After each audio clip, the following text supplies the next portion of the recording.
Uma notícia importante do Rio de Janeiro, porque está acontecendo uma mega operação da Polícia Militar em comunidades do Rio de Janeiro e isso já deixou 9 mortos. Isso aconteceu ontem lá no Rio. Quem está com a gente aqui para falar sobre isso é ele, o Rodrigo Viga. Bem-vindo. Tudo bem, Kobayashi? Bom dia para você, para a rapaziada toda aí da mesa, do sofá, para o nosso ouvinte espectador internauta da Jovem Pan. Como eu costumo dizer, aqui no Rio de Janeiro tem mais operação do que nos hospitais, nas mesas de cirurgia das unidades de saúde, viu, Kobayashi? Eita. Teve operação ontem contra o tráfico de drogas, 9 morreram. Está tendo uma outra operação hoje contra o tráfico de drogas, também em Bangu, na zona oeste da capital, ali em Senador Camará, Vila Aliança e adjacências. E, pasmem, olha a ousadia, ouçam a ousadia dos criminosos aqui do Rio de Janeiro. Hoje, por exemplo, eles sequestraram motorista de um caminhão da Conlurb, que é a companhia de limpeza urbana da cidade, e também o motorista de um ônibus. Levaram os 2 veículos para acessos, para entradas dessas comunidades da zona oeste da capital, com o objetivo de atravessar esses veículos e dificultar o acesso dos policiais militares a essas favelas que são dominadas pelo tráfico de drogas.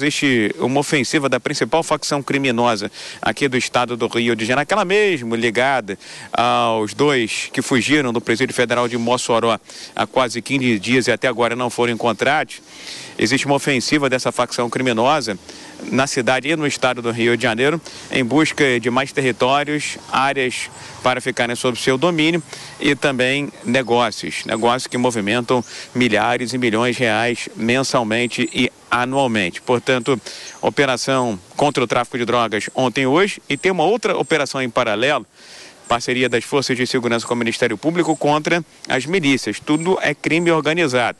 E essa também chama a atenção porque o alvo são empresas e pessoas que teriam lavado dinheiro da milícia do Zinho. Para quem não lembra, o Zinho é aquele miliciano que decidiu se entregar voluntariamente aos 45 do segundo tempo, faltando poucas horas para o Natal, em 24 de dezembro do ano passado, na sede da Superintendência da Polícia Federal.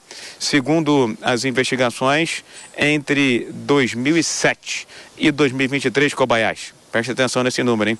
Essas 9 pessoas e essas 6 empresas teriam movimentado, só para a milícia do Zinho, 135 milhões de reais. Ou seja, Rio de Janeiro contra o crime, contra o tráfico, contra as milícias, mas tem muito trabalho pela frente, viu, Kobayashi? Tá aí, obrigado, viu, Rodrigo Viga, com todos esses detalhes sobre essas operações, não só uma, mas algumas operações acontecendo no Rio de Janeiro contra facções criminosas e também contra a milícia. Obrigado, Viga. Meus amigos, vamos repercutir isso? Olha a situação do Rio de Janeiro. Não basta você ter que enfrentar o crime organizado, ou seja, a facção criminosa, você ainda tem que enfrentar a milícia. E são operações distintas, né? Porque enquanto o crime organizado está praticando tráfico de drogas, a milícia está infiltrada, está enraizada até em ambientes, espaços de poder que deveria ser do poder público, inclusive. Mano, que difícil, né? Pois é, isso é importante, inclusive, para a gente recuperar que as milícias surgiram a partir da falta de hierarquia e comando dentro da própria PM, né? Ou seja, a milícia acabou, enfim, surgindo a partir de grupos que achavam que a lei não era suficiente, aí começam a fazer justiça com as próprias mãos, logo começam a cobrar uma taxa dos moradores pelo serviço, rapidamente vão diversificando as suas fontes de renda, né? Aí começa a cobrar para quem quer vender água, para quem quer vender gás, para quem quer instalar internet, e aí se tornam, na verdade, praticamente donos de territórios, né? Comandam territórios e, com o passar do tempo, começaram a disputar espaço físico territorial com o tráfico de drogas, ora fazendo alianças, ora entrando em confronto por território. Ou seja, isso é muito importante a gente lembrar e recuperar sempre, para que fique muito claro que o combate ao crime ocorre a partir da lei. Não importa se são agentes da lei e querem agir fora da lei. Isso aí acaba levando a outra organização criminosa, porque o que põe limite nas pessoas, o que põe limite na criminalidade é a lei, a ordem. a hierarquia, é fazer com que todos se subordinem à justiça, que todos estejam dentro da lei. Então, não tem atalho para resolver o problema da segurança pública. E aí, nesse sentido, a complexidade do Rio de Janeiro é que é preciso desinfectar o poder público dessa infiltração do crime organizado. E isso é muito complexo. Você precisa conseguir fazer isso para ter um ponto de partida, para poder voltar a ter o poder público com um braço que efetivamente é confiável no sentido de fazer com que a lei seja cumprida. E, para além disso, um outro desafio é como desarticular essas fontes de financiamento. A cifra que o Viga trouxe é escandalosa, né? Milhões e milhões sendo movimentados. É um mega negócio, né? Negócio ilícito, negócio criminoso. Felipe. Não, o que acontece no Rio de Janeiro é um absurdo, né? Rio de Janeiro fica entre a milícia e as organizações criminosas, os tráficos de drogas, né? É bom lembrar que tem uma pesquisa recente que mostrou que 70% do território do Rio de Janeiro é ocupado ou pela milícia ou pelo tráfico de drogas, né? Ou seja, infelizmente, os cariocas... O Estado está perdendo. O Estado está perdendo de longe. Tem o jogo do bicho. O Estado está perdendo de longe, E muito disso é porque o Estado não se fez presente. Aí eu sou um crítico da política de segurança pública, não só do Rio de Janeiro, do Brasil em geral, que acha que segurança pública se resolve com polícia, com policiamento, com extensividade da polícia, em querer criar rigidez penal, o tal populismo penal. Não se resolve com isso, se resolve com o Estado presente. O Estado está presente como? Por meio da cultura, por meio da educação, por meio da saúde. E, infelizmente, o Estado do Rio de Janeiro perdeu total o poder de estar presente na vida da sociedade. E o que aconteceu com isso? Desculpa, Coba, pode falar. Não, é uma pergunta para você. Você é do Rio.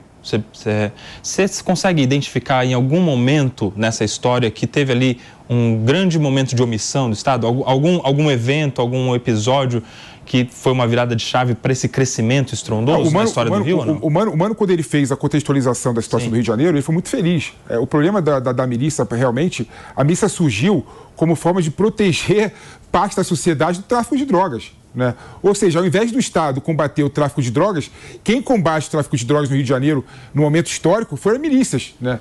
E aí cobrava por segurança, cobrava para dar gás, cobrava para dar energia, para dar net, para dar televisão.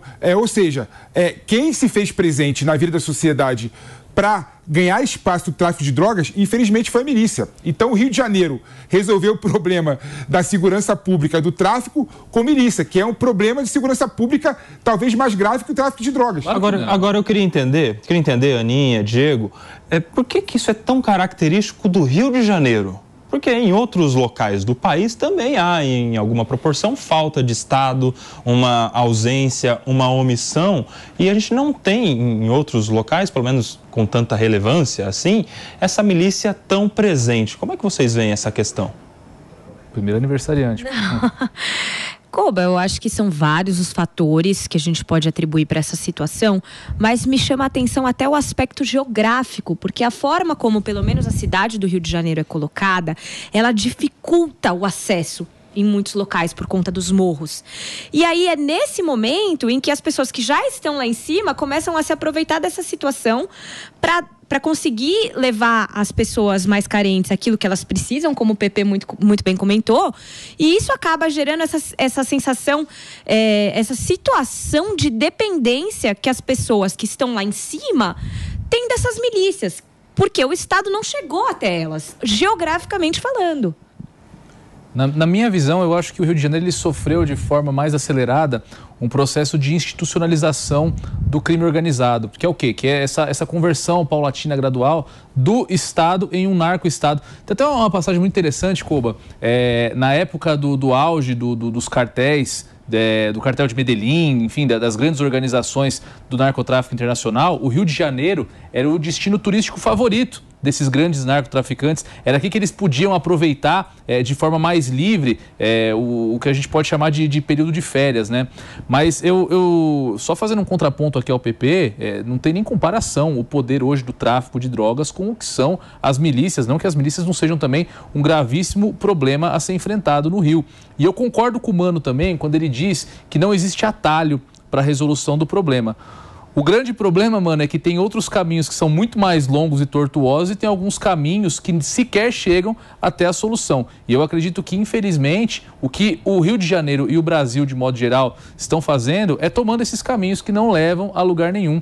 Concordo que existe um certo populismo penal aqui sim, mas eu acho que enquanto o Brasil não reconhecer a gravidade do problema, e eu sei que eu vou ser criticado pelos meus colegas aqui por essa fala... Já está preparado. Estou preparando o terreno.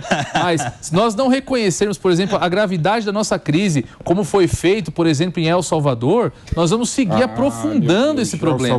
Aprofundando, porque, de fato, a lei é o remédio, mas quando a nossa lei é uma aspirina e nós temos um paciente terminal na mesa, não adianta, o remédio não vai surtir efeito algum.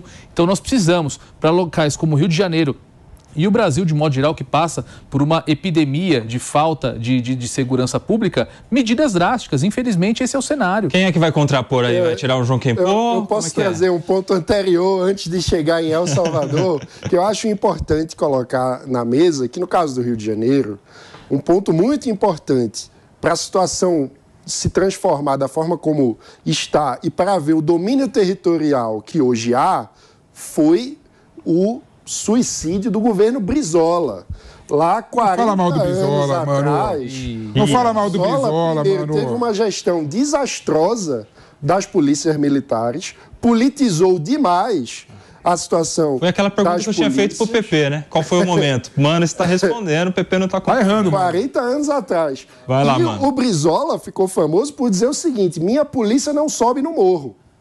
Então, o Brizola marcou ali um momento, nos anos 80, em que ele disse que tinha um território do Rio de Janeiro que a polícia não ia subir. Quem tomou conta no lugar da polícia?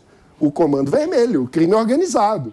Então, tem esse fator histórico, ou seja, uma gestão desastrosa do ponto de vista de segurança pública, e aí vou chamar a atenção para o seguinte: um dos elementos desse desastre é a quebra de hierarquia, é você fazer política com a polícia, no lugar de priorizar a ordem, a disciplina, a hierarquia. E isso é um dos elementos que me faz, inclusive, ficar com receio sobre a situação atualmente aqui em São Paulo, com aquela troca de muitos coronéis desestruturando a tradição de hierarquia da Polícia de São Paulo.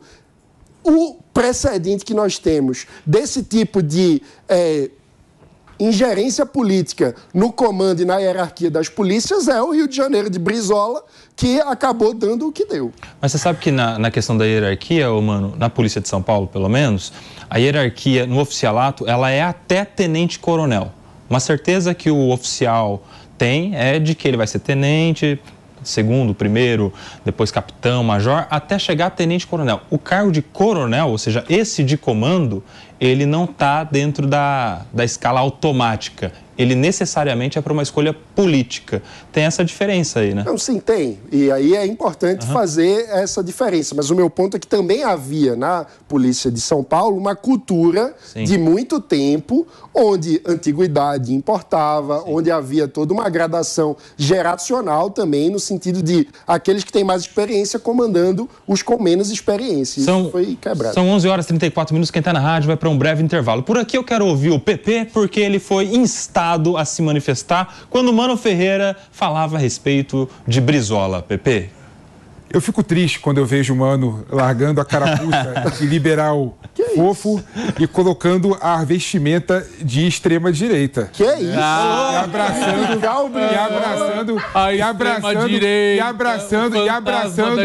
o Diego, né?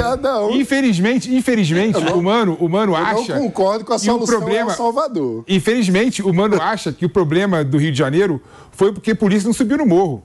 Longe disso. Esse negócio de subir no morro é coisa de direita que acha que a solução para o problema da violência e segurança pública do Brasil é mais polícia e polícia subindo no morro para fazer achaque em pobre, preto e pessoas de baixa escolaridade do Brasil. Não é isso, não. E não vai... Mano, agora vamos restabelecer, né, uma herança que o Rio de Janeiro teve com o Brizola, né, que o Brizola, junto com o Darcy Ribeiro, ele criou algo mais fantástico que o Brasil teve na educação, que foram os CIEPs. O Brizola, junto com o Darcy Ribeiro, falou o seguinte, poxa, o Estado tem que estar presente na vida dessa população de baixa renda. O que ele fez? Ele criou os CIEPs, que é como se fosse o CEL, né? O CEL, por exemplo, tem em São Paulo, foi inspirado nos CIEPs do Brizola. O que o Brizola achou? Poxa, o Estado tem que estar presente na vida da criança, na vida da mãe que trabalha e pega 5 conduções para chegar no trabalho e mais 5 para voltar em casa. Então, eu vou criar um CIEPs que tem atendimento médico, tem atendimento odontológico, tem cultura, tem educação de qualidade integral, de modo a emancipar a população daquele local. Então, o Brizola, ele falou assim, poxa, não adianta o policial subir o morro. O que eu quero é que o Estado seja presente na comunidade do Rio de Janeiro. Então, ele criou os CIEPs em várias comunidades. E isso fez com que o Estado estivesse presente. Então, você colocar na conta do Brizola o problema da segurança pública do Brasil é um equívoco. Não, o Ciro Gomes está batendo palma, Pepe, em casa. É um equívoco. Tem que respeitar o legado do Brizola no Rio de Janeiro e o legado do Brizola no Brasil. Vai lá, mano. Vamos lá, veja só. Tem uma falsa dicotomia aí, né? Que é a ideia de que ou o Estado está presente apenas com a polícia e batendo, invadindo, desrespeitando a lei, o que não foi o que eu falei em momento nenhum, porque a lei, inclusive no Brasil, diz que a propriedade privada é inviolável, a não ser que haja um mandado judicial, e não é o caso quando a polícia invade barraco em favela, né? Porque barraco também é propriedade privada do morador, a lei tem que ser respeitada. Foi o que eu falei. E também não é como se o Estado ou tivesse com a polícia ou tivesse com política pública. Tem que ter as duas coisas, isso é óbvio. Tem que ter escola, tem que ter posto de saúde e tem que ter polícia. Essa coisa de abrir mão e dizer, não, agora esse território não tem mais polícia, isso é uma loucura.